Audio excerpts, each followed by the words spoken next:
지난주 목요일이 춘분이었습니다. 춘분은 봄의 시작인 지점이란 뜻이죠. 해의 중심이 춘분점 위에 온다는 말입니다.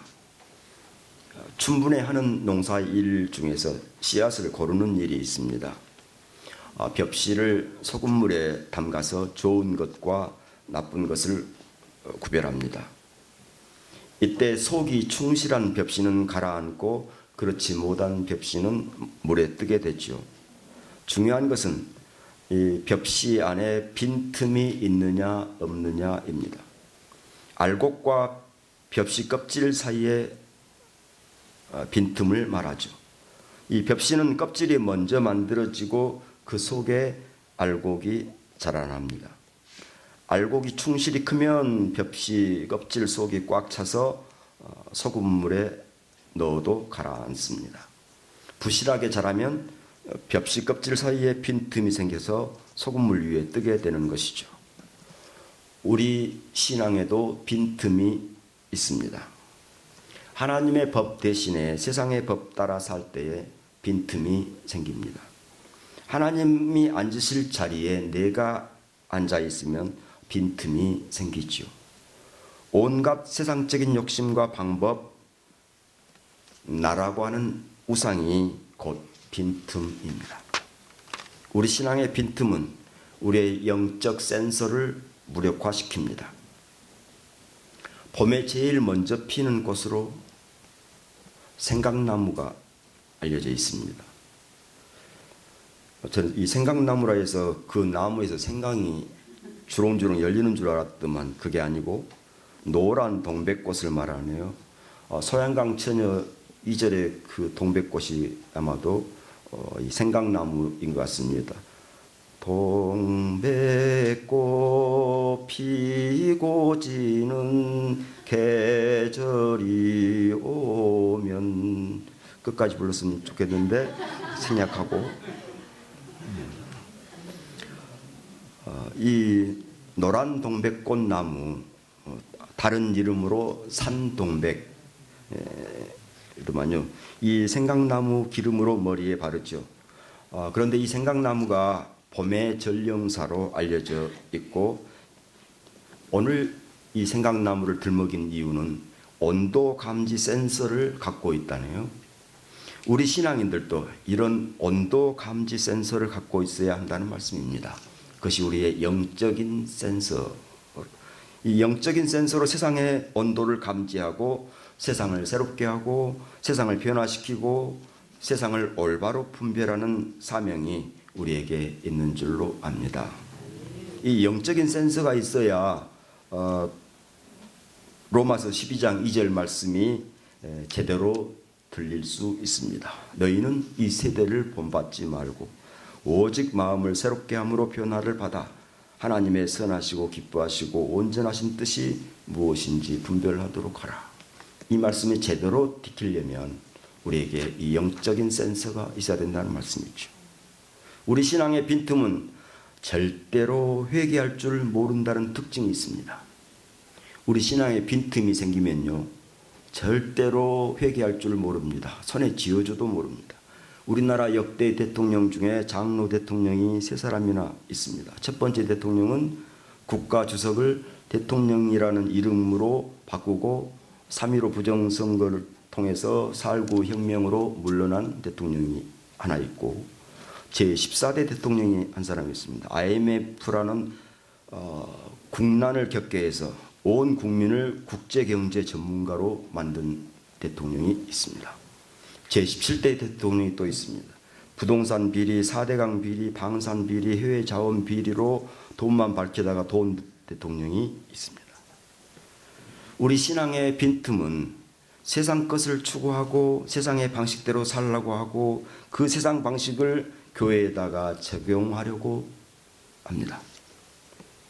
취업을 앞둔 젊은이들 사이에 한참 유행했던 것이 스펙 쌓기였습니다. 영어로 스페시피케이션, 줄여서 스펙. 주로 안 좋은 것은 미국에서 들어옵니다. 이 스펙 증후군이 생겨났는데요. 첫 번째가 스펙만 좋으면 취업에 성공한다는 강박관념. 두 번째는 스펙이 부족해서 스스로 자책하는 증상. 세 번째는 스펙을 쌓기 위해서 동분서주하는 현상. 맞죠. 전도서라는 삶의 지혜를 말하는 성경의 책은 오늘 9장 11절에서 18절까지 이렇게 말씀합니다. 11절에 내가 다시 해 아래서 보니 빠른 경주자들이라고 선착하는 것이 아니며. 전도서 9장 11절 말씀 함께 읽겠습니다. 내가 다시 해 아래서 보니 빠른 경주자들이라고 선착하는 것이 아니며 용사들이라고 전쟁에 승리하는 것이 아니며 지혜자들이라고 음식물을 얻는 것도 아니며 명철자들이라고 재물을 얻는 것도 아니며 지식인들이라고 은총을 입는 것이 아니니. 아멘. 또한 마태복음 23장 11절 12절에서는 우리 기독교가 역설의 종교임을 보여줍니다. 너희 중에 큰 자는 너희를 섬기는 자가 되어야 하리라. 누구든지 자기를 높이는 자는 낮아지고 누구든지 자기를 낮추는 자는 높아지리라. 이 말씀에 힘입어서 사도 바울은 내 은혜가 내게 족하도다 하신 주님의 말씀을 받아들이게 됩니다. 우리 함께 고린도후서 12장 9절 오늘 우리에게 주시는 말씀입니다. 고린도후서 12장 9절 함께 읽겠습니다. 나에게 이르시기를 내 은혜가 내게 족하도다. 이는 내 능력이 약한 데서 온전하여 짐이라 하신지라. 그러므로 도리어 크게 기뻐함으로 나의 여러 약한 것들에 대하여 자랑하리니 이는 그리스도의 능력이 내 머물게 하려 함이라. 오늘 우리에게 주시는 말씀입니다. 주의 은혜가 내게 족합니다. 함께 하겠습니다. 주의 은혜가 내게 족합니다. 이 신앙 고백으로 살기를 당부드립니다. 아멘. 주의 은혜가 내게 족합니다. 두 번만 해보겠습니다. 주의 은혜가 내게 족합니다. 주의 은혜가 내게 족합니다. 주의 은혜가 내게 족합니다. 이 고백은 내 능력이 약한 데서 온전하여집니다 하고 오늘 말씀에 토를 달고 있습니다. 온 세상 사람들이, 아니 믿는 사람들도 스펙을 자랑한다 할지라도 나는 내 능력이 약한 데서 온전해진다는 것을 믿고 주의 은혜가 내게 족합니다 고백하게 된다는 말씀이죠. 내 능력이 약해야 주님의 능력이 강하게 역사할 줄 믿습니다. 고린도후서 11장 30절에서 내가 부득불 자랑할진대 내가 약한 것을 자랑하리라. 고린도후서 11장 22절에서 그들이 히브리인이냐 나도 그러하며 그들이 이스라엘인이냐 나도 그러하며 그들이 아브라함의 후손이냐 나도 그러하며 그들이 그리스도의 일꾼이냐 정신없는 소리하고 있다. 이렇게 말하고 있습니다. 히브리인이 무슨 뜻이냐면 가나안을 정복한 이들을 가리켜서 히브리인들이라고 하고 12지파를 가리키는 말이고, 이스라엘인은 하나님과 씨름하여 이긴 야곱의 후손들이라는 뜻을 가지고 있는 이스라엘인이고, 아브라함의 후손은 그야말로 믿음의 조상들의 후예라는 거죠. 믿음의 조상의 후예라는 것.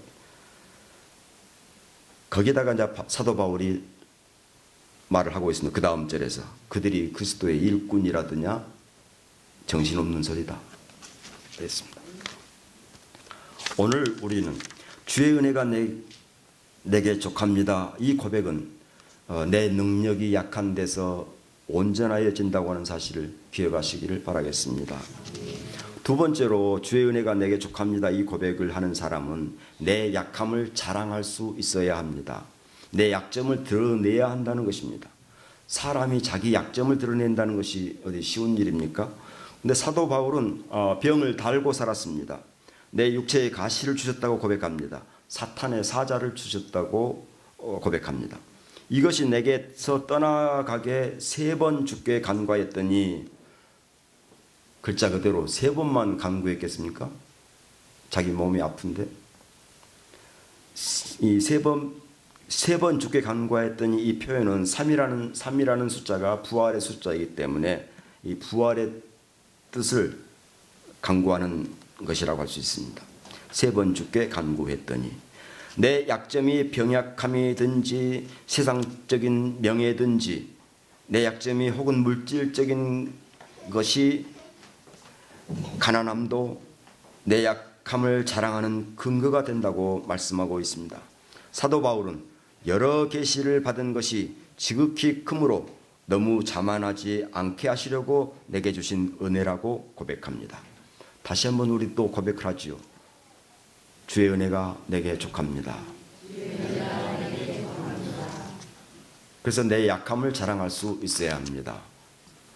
세 번째는 주의 은혜가 내게 족합니다. 이 고백은 그리스도의 능력이 내게 머물게 하는 무기라는 것입니다. 주님의 능력이 내게 머물게 하는 무기가 뭐라고요? 주의 은혜가 내게 족합니다. 이 고백입니다. 오늘 이 엄청난 신앙의 신비를 우리는 들었습니다. 주님의 능력이 내게 머물게 하는 무기는 주의 은혜가 내게 족합니다 하는 이 신앙 고백입니다. 외적인 조건, 즉 가난한 것, 병약한 것, 명예가 없는 것, 그 자체가 자랑거리가 아니라 약한 데서 드러나는 하나님의 능력이 우리의 자랑거리인 줄로 믿습니다. 이제 이 자랑거리로 인해서 약함으로 약한 이를 도울 수 있고, 우리의 고난을 통해서 이웃을 이해할 수 있고, 우리의 명예 없음을 통해서 오른손이 하는 일을 왼손이 모르게 할 수 있다는 사실입니다. 우리의 역설적인 신앙, 우리의 역설적인 고백, 우리의 역설적인 은혜를 체험하기를 간절히 축원합니다. 주의 은혜가 내게 족함이라. 이 고백을 주님 우리에게 주셔서 감사합니다. 주님의 은혜가 내게 족합니다. 이 고백을 통하여 이제 우리의 약함도 자랑할 수 있고, 주님의 능력이 내게 머물게 할 수 있고, 내 능력이 약한 데서 온전해진다는 이 비밀을 알게 해주시니 감사합니다. 이 신앙 고백으로 나아갈 때에 주의 성령께서 함께해 주옵소서. 예수님 이름으로 기도하옵나이다. 아멘.